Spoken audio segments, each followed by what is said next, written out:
Yes, it is unstable. Okay, so I'm giving you a summary of what's been going on in the last 3 talks. Everybody covered all the details, so this is a very high-level view of imaging with the James Webb Space Telescope. So here you see the 3 imaging instruments, NIRCam there in the center, NIRISS back here, and MIRI over on this side, and we're not going to talk about this guy. So we live in a remarkable era. The James Webb Space Telescope is going to improve the sensitivity that we can observe the sky by 1 to 2 orders of magnitude over existing ground and space-based instruments. And so this is shows the relative sensitivity of NIRCam, MIRI up here, compared to HST, the ground, and Spitzer. This is going beyond the usual 10 sigma and 10,000 seconds. So this represents basically a 1-day deep field kind of integration. And we'll get down to levels where you can see redshift 10 galaxies, presumably with NIRCam quite easily. In less than 3 years, somebody in this room likely will find the highest redshift galaxy in the universe. And it's going to be in an image that looks something like that. And I don't know if you can see that, but it's located right there. And it's just going to be a pale red dot in that image. So you have to go fishing in that haystack to find these things. But that will happen, and that's remarkable that that's going to happen in less than 3 years. And in less than a year, you're going to be writing proposals that are going to try to do this. And so that's why we're all here today. So the imaging instruments, here's a summary of the wavelength coverage. Long and the short of it is, if you want long wavelength coverage, use MIRI. Short wavelength, NIRCam, and as Alex said, NIRISS is there for a good parallel capability. The instruments lie in the focal plane like this. NIRCam is closest to the optical axis, and part of that is because it is the instrument used to align the mirrors and give you that fabulous PSF. And so it will give you the best images overall. But since MIRI's at longer wavelengths, it does get a very good PSF over here. And NIRISS is going to be a little bit undersampled because it has larger pixels. So as you've seen before, NIRCam has 2 modules that give you side-by-side fields of view. The long wavelength channels are superposed on the short wavelength channels. At short wavelengths, you have 32 milliarc seconds per pixel. That's critically sampled at 2 microns. Long wavelength camera, 65 milliarc seconds, critically sampled at 4 microns. NIRISS has a comparable field of view and pixel scale to the long wavelength channels in NIRCam. Should also make note of the fact that NIRISS uses the 5 micron devices, whereas the short wavelength channel on NIRCam uses 2.5 micron cutoff devices. So you get lower dark count in the NIRCam short wavelength channels. And then MIRI has a bit of a smaller field of view, largely because of the cutouts for the long slit spectrum and the coronagraphs. As Massimo Roberto showed you, you have a whole range of filters available for NIRCam. You can cover very wide bands at the short wavelength and the long wavelength. And then there's a selection of wideband filters. These are resolving powers of about 4. You can go up to resolving powers of about 10 with the medium band filters, and then some selected narrow band filters here that correspond to astrophysically significant transitions in the near IR. NIRISS passbands are quite comparable to NIRCam, and in fact, as Alex told you, a lot of the filters are NIRCam backups, so that's why they match really well. But there's a couple that are different. Just to show you how they compare to NIRCam, here I've overlaid them. you can see that, but you can see the wideband filters are quite comparable here for NIRCam compared to NIRCam.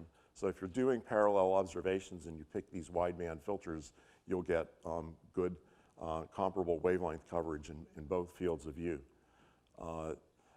NIRCam doesn't go down to quite as short a wavelength as NIRCam does. MIRI, again, has a selection of wideband filters that cover its whole wavelength range with some selected narrowband filters that you can see here too. So comparing sensitivities, this is quite easy. In the near infrared, think nanojanskis. This is quite remarkable. Even in short integrations, you'll get down to tens of nanojanskis with NIRCam or NIRCam. And for the mid-IR in MIRI, think hundreds of nanojanskis. The MIRI team likes to talk about microjanskis, but I mean, we're really getting into a new era here, and reasonably deep integrations are going to get you down into the nanojanskis level. Another rule of thumb is NIRCam will always beat NIRCam below 2.5 microns.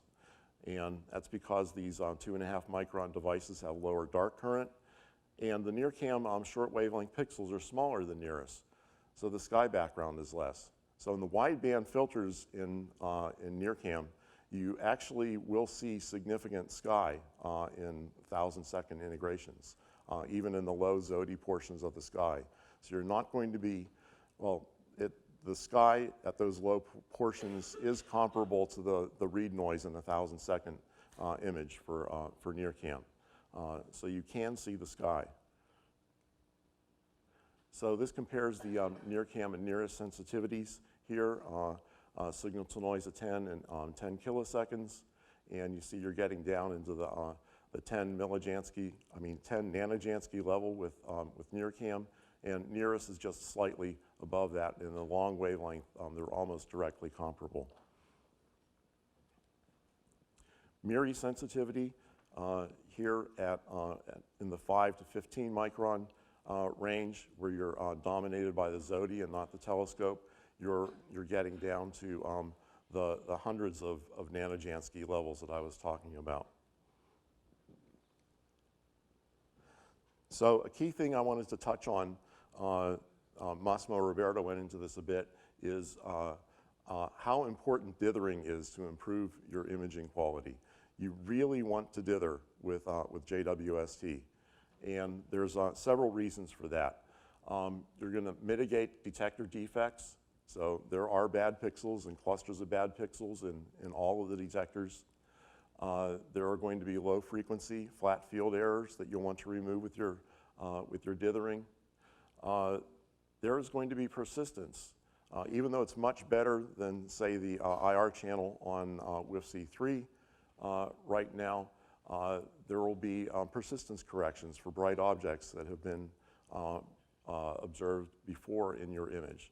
And in fact, something we need to worry about is you will have self-persistence in your images. When you dither your images, the brighter objects are going to leave traces of themselves behind. And so lots of dithers will help you to remove those residual images from your dithered points.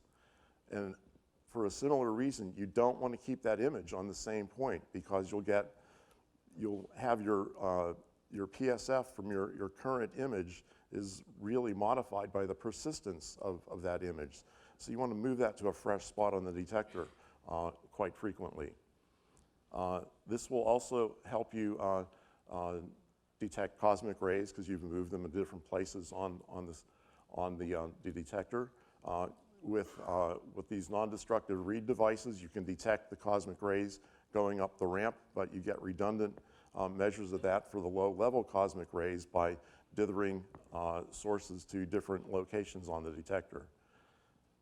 Then, of course, if you're interested in the whole field of view, and those gaps in the NIRCam arrays are going to bother your science, you'll need to bridge those gaps between the sensor chip assemblies in the shortwave and then the two modules in NIRCam.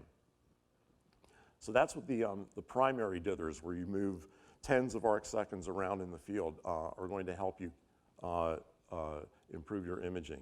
But then there's the secondary dithers, and you'll give parameters for both of these in your proposal form in APT. The secondary dithers are there to improve subpixel sampling so that you get better sampling of the PSF. This is critical below 2 microns in NIRCam in the short wavelength channel, and below 4 microns in the long wavelength channel. And then certainly for NIRIS, you're undersampled for everything below 4 microns in NIRIS. And then this gives you additional mitigation of detector artifacts and cosmic rays. These secondary dithers are going to move by more than a full PSF, so you don't have those self-persistence effects modifying your PSF. So Massimo Roberto went through this. For NIRCam primary dither patterns, you have patterns that give you, that are called full, that give you coverage of the full field of view that bridges that gap of 44 arc seconds between the 2 modules.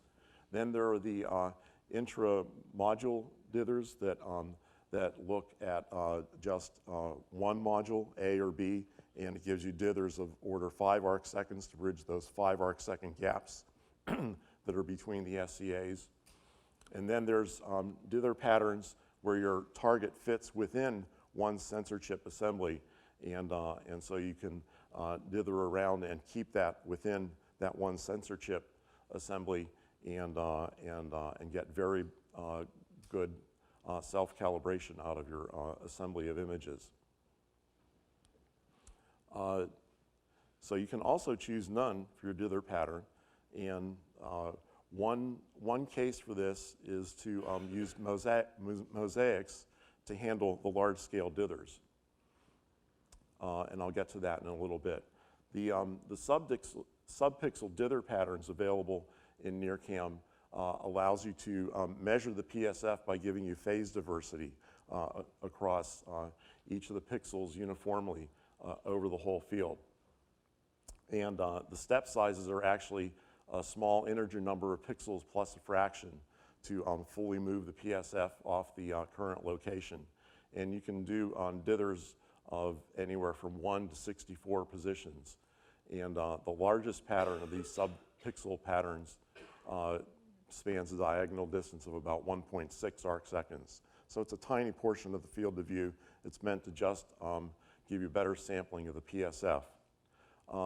As I'll show you, if you want good PSF sampling, you really want not to critically sample a pixel with just 2 pixels, but you need 3 or more to get a good recovery of the PSF, if that's important for doing your science.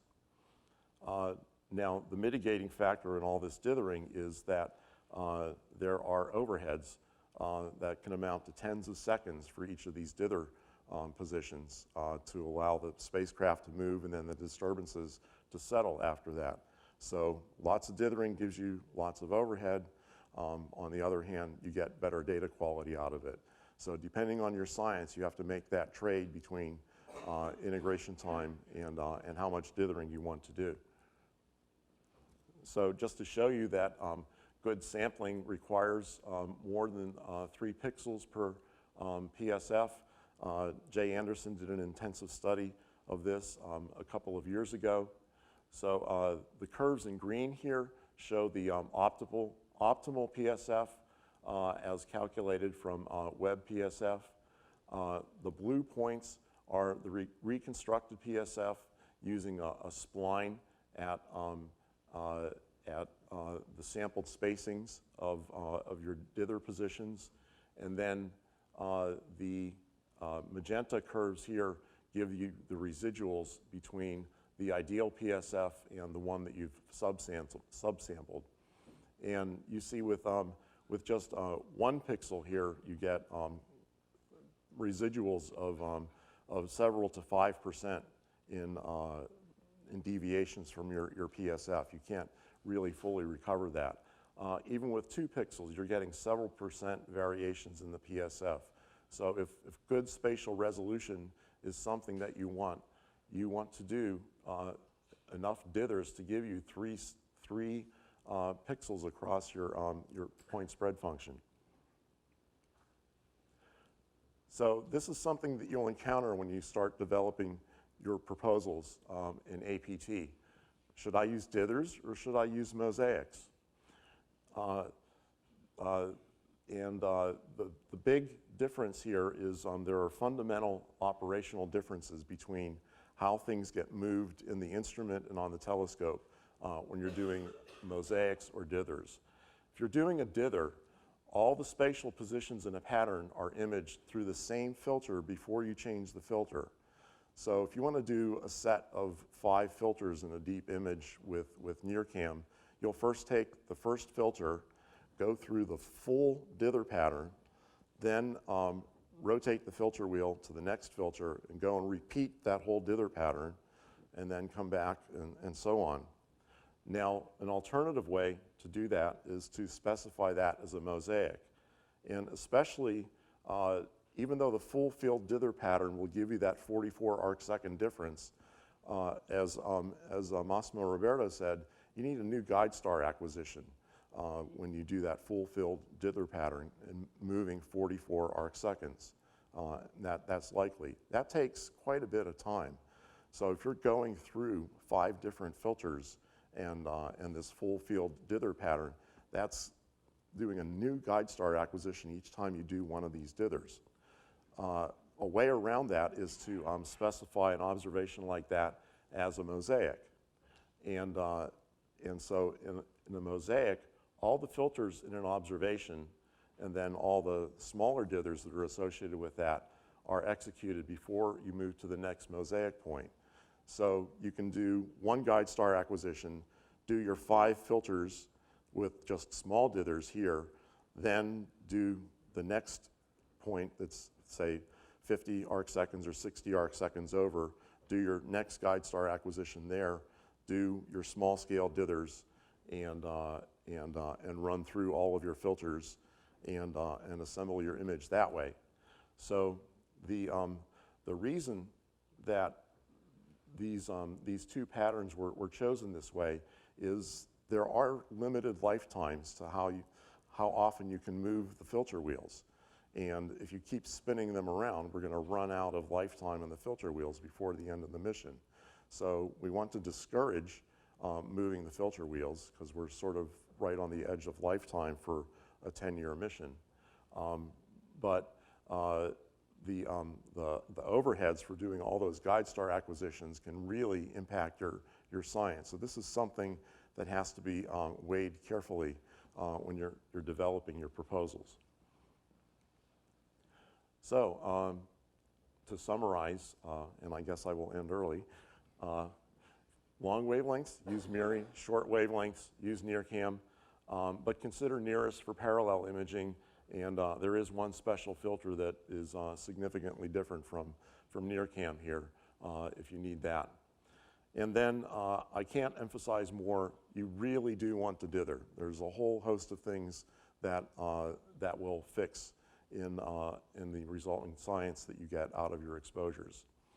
And then if you have large patterns that you want to cover on the sky and large step sizes, consider mosaics instead of dithers to reduce your overheads.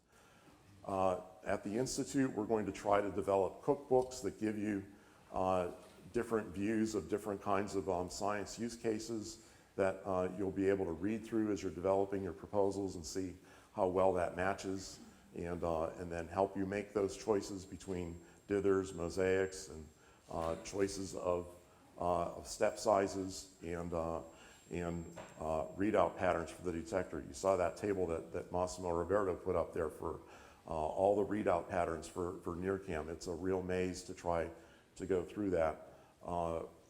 We will try to point you to ways to pick the best readout pattern for the signal to noise and integration time that you want to do on your object. So I'll finish there and then we can go have questions.